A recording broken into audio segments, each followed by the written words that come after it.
ده خالد كل ما بيبدأ في حاجة مش بيكمّلها للآخر، وحاسس إنه ما لوش هدف وفاقد الشغف، ومقتنع إن هو هيفضل فاشل طول عمره ومستحيل ينجح في حاجة. بما إن إحنا بهدلنا خالد معانا في فيديوهات كتير قبل كده، فهنغيّر شوية النهارده وهنتكلم عن إزاي تلاقي شغفك، بس المثال اللي هنطبّق عليه مش هيكون خالد وهيكون العبد لله. أنا في العادي مش باتكلم عن نفسي خالص في الفيديوهات، بس في الفيديو ده هاتكلم عن نفسي شوية عشان تحس إن في رابط ما بيني وما بينك. فأنا كنت أغلب حياتي زي معظم الناس، مش عارف أنا عايز أعمل إيه، حاسس إن ما فيش هدف من وجودي، حاسس إني مش مكتوب لي النجاح في أي حاجة بابدأ فيها، وحاسس إن ما فيش حاجة معيّنة باعرف أعملها فعلًا، وكنت مقتنع بالكلام ده أغلب حياتي. فقُلت ليه ما أجرّبش أعمل حاجات جديدة، يمكن يعمل الواحد يلاقي شغفه في حاجة فيهم، وهي دي أول خطوة أنت لازم تاخدها عشان تعرف إيه شغفك، إنك أنت تجرّب حاجات جديدة. وأنا شخصيًا جرّبت حاجات زي البرمجة والمونتاج والتصميم والتسويق والحاجات دي كلّها. طب هل أنا ما استفدتش منهم حاجة؟ لأ أكيد استفدت، بس الفكرة إن ما كانش في ولا حاجة من الحاجات دي فعلًا الواحد مستعد إن هو يقعد بالساعات يعملها بدون مقابل كمان. كنت اللي هو باعملها تقضية واجب أو اللي هو إيه، يعني يالّا هو شغل وخلاص والواحد بيدوس على نفسه عشان يعمله، يعني بدون حُب، بدون شغف، بدون أي حاجة تدفعني إني أعمل الحاجة دي بحُب فعلًا. فده زوّد عندي نقطة اللي هو أنت فعلًا مكتوب لك إنك أنت تفضل فاشل طول حياتك ومستحيل تنجح في حاجة، ما أنت جرّبت أهو حاجات جديدة وما لقيتش شغفك فيهم. وهي دي المرحلة اللي أنت هتوصل لها لو أنت جرّبت أول خطوة وما نفعتش معاك في إنك أنت يعني تجرّب حاجات جديدة وما لقيتش شغفك برضه فيهم، هتوصل لمرحلة إنك أنت مقتنع إن فعلًا خلاص أنت مكتوب لك إنك أنت مستحيل تلاقي شغفك وإنك مستحيل تنجح في أي حاجة. بس الحمد لله ما فضلتش في المرحلة دي كتير، بدأت أفكّر إن يمكن أصلًا شغفي موجود بس أنا مش شايفه. فقعدت أفكّر كده إيه أكتر حاجة أنا باحب أعملها ومستعد إن أنا أعملها لساعات وبدون مقابل كمان. فبعد تفكير كتير لاحظت إن أنا باحب أساعد الناس، ممكن أقعد مع شخص ساعتين 3 أساعده في مشكلة يعني في حياته بدون مقابل ومن غير ما أزهق. فقُلت لنفسي دلوقتي مساعدة الناس دي حاجة أنا ممكن أقعد أعملها بالساعات وما ازهقش منها، وممكن كمان أعملها بدون مقابل، فبالتالي هو ده شغفي. فقُلت دلوقتي تمام جدًا، أنا باساعد الناس اللي حواليّا الحمد لله، ليه بقى ما آخدش خطوة في إن أنا أزوّد العدد الناس اللي أنا باساعدهم من خلال بقى اليوتيوب. وهو ده بقى من أهم الأسباب أنا ليه بدأت اليوتيوب أصلًا. شايف بقى القصة دي كلها، هي دي بقى الخطوة التانية اللي أنت لازم تعملها، إنك أنت تقعد مع نفسك وتاخد الموضوع بجدية فعلًا، وتحاول تفكر إيه هي أكتر الحاجات اللي أنت بتحب تعملها، ومستعد تعملها لوقت طويل جدًا وحتى بدون فلوس وبدون أي مقابل. وأنا شبه متأكد إن شاء الله خطوة من الخطوتين دول هينفعوا معاك، اللي هم إنك أنت يا إما تجرب حاجات جديدة لحد أمّا تلاقي شغفك في حاجة فيهم،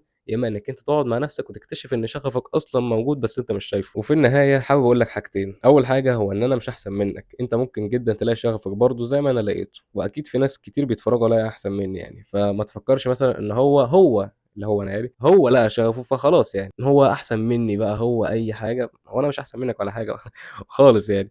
أنا شخص عادي جدًا، قعدت أفكّر شوية في الموضوع ولقيت شغفي فعلًا. فدورك أنت دلوقتي إنّك أنت تلاقي شغفك. وتاني حاجة حابب أقولها لك إنّك أنت تنسى جملة إن الشغف بيموت أو إن شغفك انطفى أو الكلام ده. الكلام ده مش حقيقي، إنّك أنت دلوقتي أكيد في أوقات هتنتكس فيها هتحس إنّك أنت مرهق أو ما لكش نِفْس تعمل الحاجة دي، وده عادي، هي فترة وبتعدّي. ما تفتكرش إن هي انتكاسة لمدى الحياة يعني، وتقول لي خلاص أنا ده مش شغفي، لأ.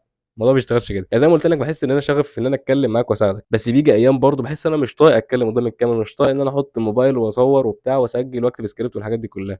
فده عادي. هل معنى كده إن أنا شغفي مات أو شغفي انطفى؟ لأ، هو فترة انتكاسة مثلًا أو كسل أو إن أنا منطفي شوية، بعد كده بارجع عادي أصوّر تاني وكل حاجة عادي. فأنت هييجي لك برضه فترات زي كده، هتحس أوقات إنّك أنت مش عايز تعمل الحاجة دي، بس اوعى، اوعى، اوعى تستغنى عن شغفك، هتندم، هتندم جامد أوي، أوي، أوي. فخلّيك عارف إن الحاجات دي بس فترة كده وهتعدّي وهترجع زي الأول، وهتحس إن أكِن ما فيش أي فترة انطفاء مرّت عليك ولا أي حاجة. وبكده أنا عرفتك إزاي تلاقي شغفك وطبّقت الكلام اللي أنا قُلته على حياتي الشخصية. فلو عايز بقى تطوّر من نَفْسك بجد وتاخد ثقتك بنَفْسك لحتّة تانية، فشوف الفيديو ده. أمّا لو عايز بقى تعرف إزاي تختار مجال شغلك أو دراستك، فشوف الفيديو ده لو نزل واشترك في القناة بحيث إن يوصل لك كل فيديو جديد وتستفاد منه.